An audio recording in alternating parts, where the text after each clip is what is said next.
There's one hack that people don't want you to know about.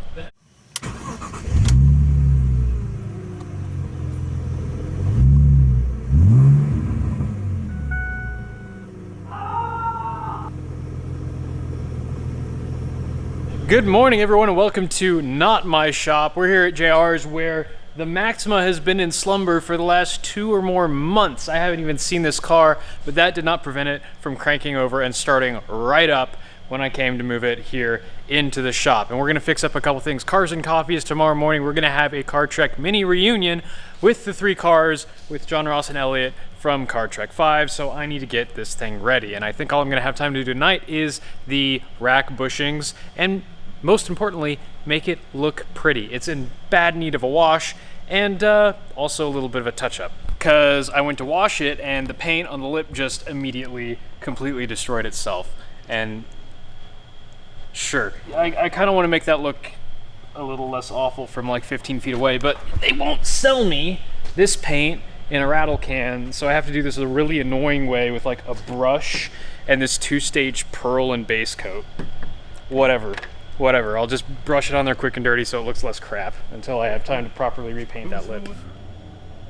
It got nervous. It's been so long since I ordered this stuff, I actually forgot what all this is. I think it's 3 motor mounts and some rack bushings. So this is kind of gonna be a journey of discovery here.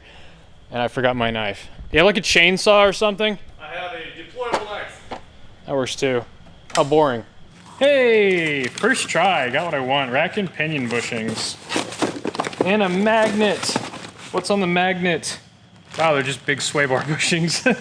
That looks like it could not be easier. Oh yeah. Car in air, bushing on car. Car drive goodly. And Good that's luck with that part. car drive better. Oh, we can look at what this suspension is. It is Purple Springs on stock shocks. Uh-oh, Purple Springs. Purple Springs. This is the first time I'm seeing under here. It's very interesting. Not great. Bad CV. Oil leaks absolutely everywhere. Well, we figured out why it's loud, why you and Freddie hate this car equally. Why? It's basically just, did you just get oil dumped on Oh. you? It's literally just a cat and it's straight piped back to that Gretty exhaust. Uh-huh. Great exhaust, right, great exhaust. But Yeah, it just needs a resonator. yeah, if it had a resonator, it'd probably be awesome. Oh, that's actually hilarious.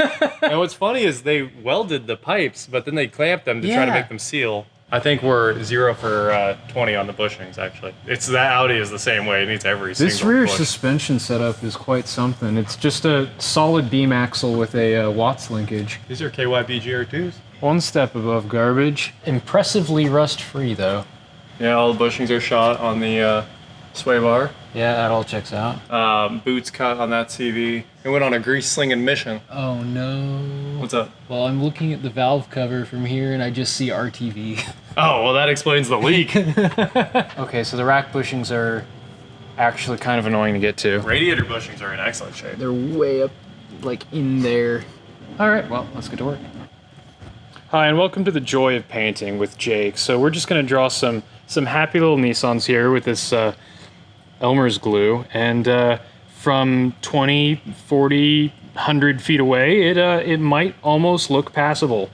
Except with how thick I'm globbing it on here, it won't be dry for another 3 weeks. And we're not going to bother removing any of these flakes. We're just going to kind of shove it on up under there. And that'll get all nice up in there. It'll kind of act like a glue and hold all the paint chips down.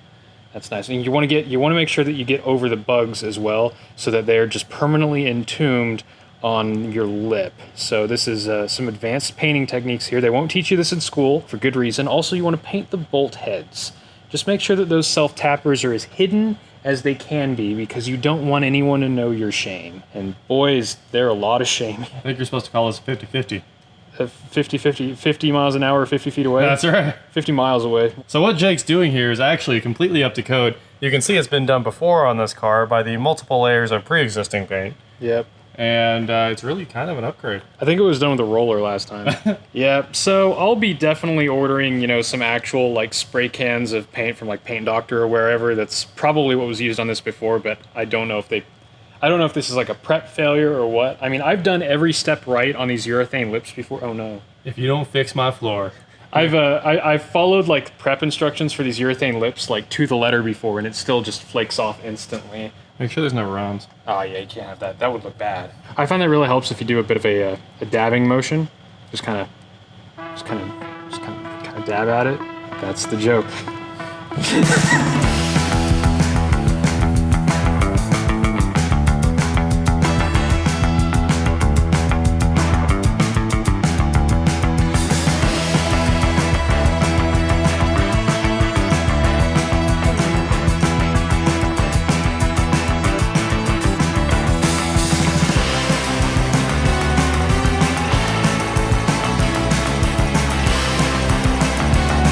Well, with the speed of 1,000 Sanics, we got the motor mounts out. Look at this one. They're excellent. Great shape. Yeah. I love the Brand new, basically. And this is, extra cushion mount right there. yeah, it explains a lot, doesn't it? Yeah, that bolt's dumb. Ooh, yeah, gross.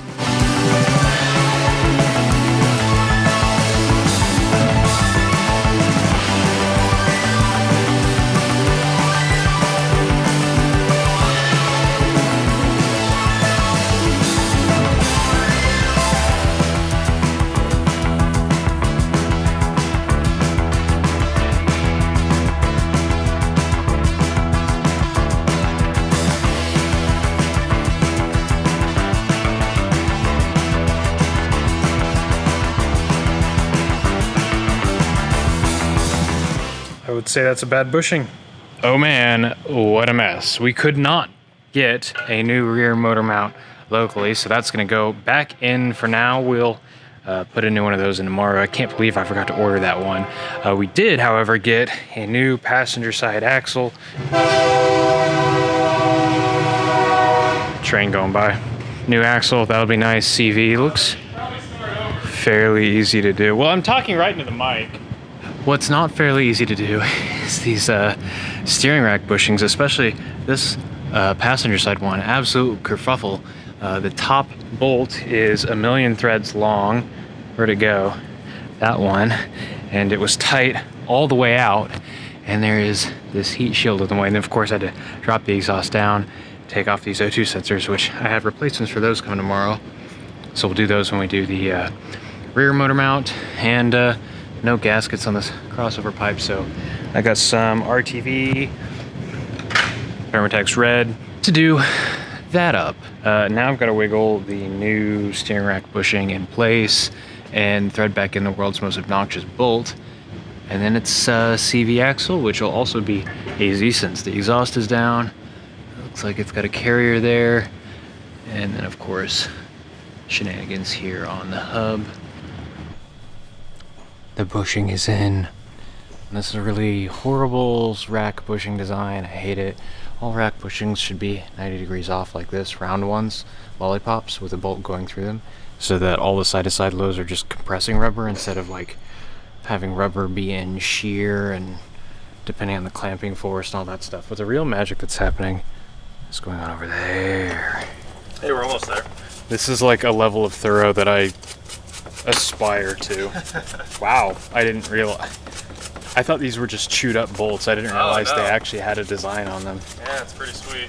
I figured we'd have to get all this oil off because, you know, the whole bottom of your car was just covered. So, well, it'll be covered again 5 seconds after I start driving it down the road, but well, at least it'll be nice to work on before that. This was years of build-up. Yeah. So as long as you get the valve cover gaskets done soon, good to go. Yeah. 2 clicks at a time. We are having fun here.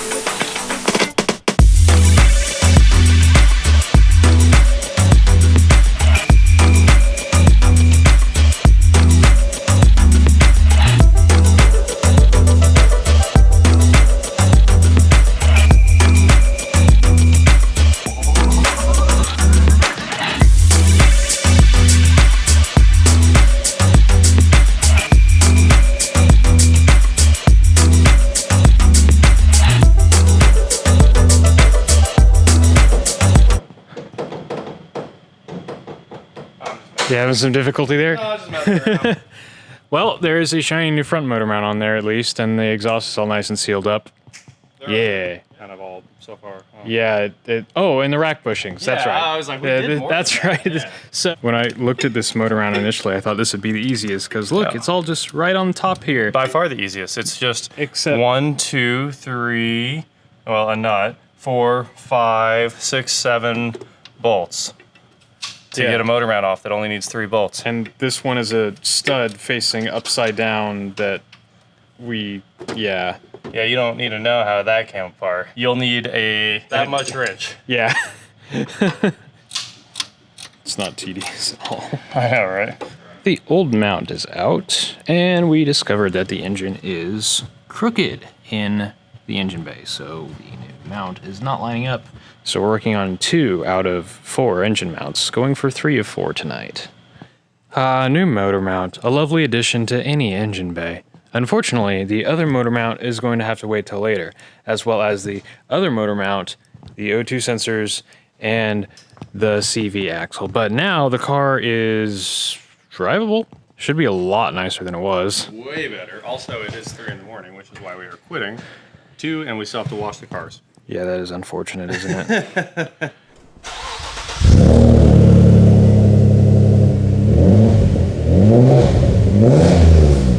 Why does this sound good?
Shiny! I love shiny new parts surrounded by this disgusting garbage over here. That was actually impressively easy. I didn't even have to jack up the trans or anything. The bolt holes just lined up and it was able to kind of suck it back up the 1/4 inch necessary.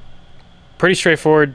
So now I need to unhook DAS O2 sensor, wherever the plug for that is. I know I could see it from below, but it looked like I had to get to it from above, but of course now I can't see it. To replace the O2 sensor, because I have new O2 sensors, that mount that we were missing, and then the CV axle is over there. And so once we've got those on here, this should be done. And by done, I mean drivable, finally, without feeling like a complete clap-toopty, just a mostly clap-toopty, which is an improvement, I think. Yeah. Moving on to the axle, I think I've got this pretty well figured out. Where is my flashlight? Pretty much just boils down to take the wheel off, take the wheel hub nut out, and then take off these 2 bolts here. I tried to get the wheel speed sensor out, but couldn't, so I unbolted the wheel speed sensor wire bracket from the back of the strut. Also unhooked the brake lines so that those aren't being stretched and potentially broken. And then this whole assembly levers out this way. One thing I probably should have done different is turn the steering wheel all the way to the right so that this tie rod is as long as possible and I can push this out a little bit further, a little bit easier. Or maybe I wanted it to be in so that I could turn it out more without running into the end of these. I don't know. At any rate, I got the axle popped out of here. I couldn't really use the camera while I was doing that because my hands were completely covered in this disgusting grease. Now I need to go lift the car up a bit more and I can take the 3 bolts out of the center support bearing. And I'm also going to have to open the fill port on the transmission because you always want to open the fill port before you drain any fluid out, because if it's stuck or something, then you're not going to be able to get fluid back in. Not that I really have a choice now because this axle is coming out no matter what? Blech. Okay, cross members down. Got the old rear motor mount out. This is the one that I forgot yesterday. Went and bought one today, and yeah, that thing's pretty trash. Got the new one on here. It fit like absolute garbage, and I had to do a whole bunch of finagling to get it on there. Hello, Mr. Train. How are you doing today? So at this stage, the cross member is ready to go on, but first we need to finish this axle replacement, so I'm gonna have to pull that out of the transmission, and then I'm sure wriggle the entire thing out of the car through the wheel well, which is going to be an absolute party. Probably going to need some help with that to hold the brake and such out of the way. And as far as the O2 sensors go, I got the front one out. There's like a million little clips for cable management going up the side of the very, very dirty engine. The rear one is the same way, except you can't really get to them with anything resembling a human hand. There's one there that I can kind of get to, but anything above that is just an absolute mystery. And as you can see, there's like the alternator bracket or something up there, so I don't really see how that's physically possible.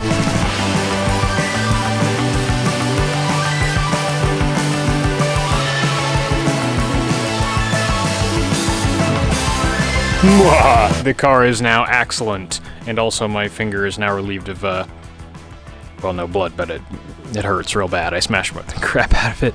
Everything is kind of miserable because absolutely everything is covered in axle grease. New axle, insert into car, cross member, also insert into car, and then O2 sensors. Got one of those here, and it's kind of funny. It's the same exact part for the front and the rear, and so they just added all of the retaining clips for either position. Like, so many clips.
Wow, that sure looks like fun. A lot more brake fluid in there, I can't get out. Yeah, it's got like a screen in it.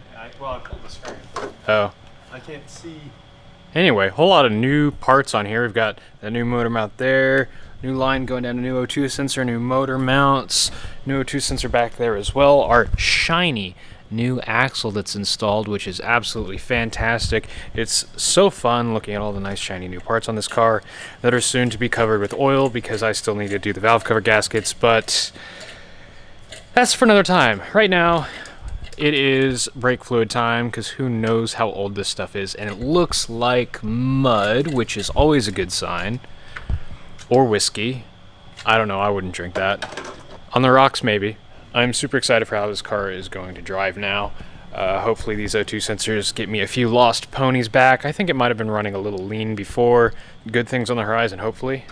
Motul RB660 going in. This stuff's expensive, but it's worth it. I run this in my Miata with just like some whatever brake pads, and that thing just stands up to literally any driving situation I throw at it without fading. Yes, it does. Be it mountain twisties or a track day, so should be more than adequate for a Nissan Maxima. And of course the clutch fluid was even worse looking than the brake fluid. It was just straight up black. The brakes and the clutch are now bled. The clutch no longer feels like the first third of the pedal travel is just absolutely nothing. And we discovered that the rear two calipers were pretty much completely clogged. Like, I was standing on the pedal with both my feet. I think we had the adjuster all the way out, but now there is some spicy RBF 660 from Motul in there, and a whole bunch of junk came shooting out of the lines eventually. So now I should have 4 functioning brake calipers instead of just the front 2. Driver rear caliper? Was not good. Yeah, it was. All your weight was on it before it popped. Yeah, my legs are a little shaky now. When we were done with that, I went to test the clutch again and just kicked the floor. Anyway, the greatest brake fluid in the world, obviously. Yes, absolute overkill on a car like this, but it's all back together now. We got to go road test it, but first we got to move it and clean this absolutely disgusting floor that I destroyed over the last couple days. Oops. It's all good. We got floor cleaner. Floor cleaner. Floor drifter. I need that for my house. Floor drift. Hoping I won't get lost.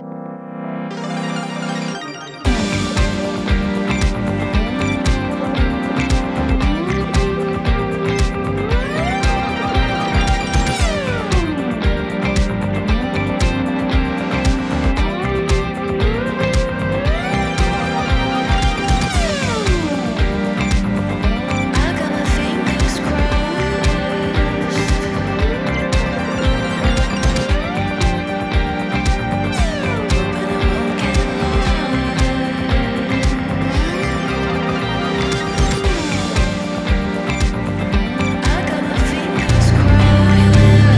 Okay, first off, clutch feels so much better. All brand new? Yeah. Oh, and it doesn't Yeah? do this when I'm trying to accelerate it first. Ah, no more sad CV shaft vibrations. This thing does feel really solid. Yeah, you haven't been in this, have you? I think I rode in it once, but it was right when you got it. What I'm real curious about is if these new O2 sensors did anything for my acceleration.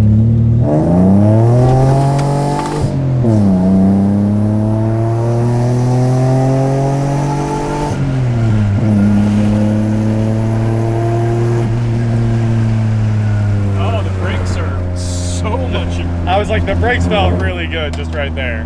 All right, try these brakes out again. Pretty good? Yeah. What's interesting is we didn't do anything to balance the tires or wheels or anything like that. It was all driveline vibration. I guess it doesn't seem to really shake at 60 anymore. Let's see here. Yeah, I mean, that was on the whole trip home, that was shaking so bad you can see it in the camera itself. Yep. And now it's just like It's perfectly smooth. rock steady. Steering wheel works. And the steering wheel's actually connected to the wheels now. It's amazing. Car goes where you point it. The luxury never ends. Okay, so let's do an actual pull from this stop sign here. Because, oh man, We just both look like Two-Face. It's a great look. I need to figure out this dome light. Let's rip it through first here. Rip it.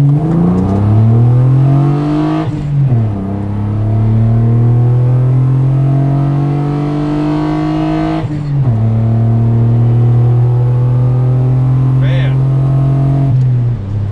That's, I mean, for like 180 horsepower, yeah. this thing's not bad. Does your cruise work? No. Oh, good. You want me to suffer too? Yes, I would have been mad if my cruise didn't work and yours worked. Yeah, and unfortunately, I don't think I'll have time to hit up LKQ and rip the cruise out of every car there until I find parts that work. Yeah, no doubt. Well, sweet. I think that does it for this episode. I'm going to enjoy the heck out of this car, and I'll see y'all next time. Thanks for watching.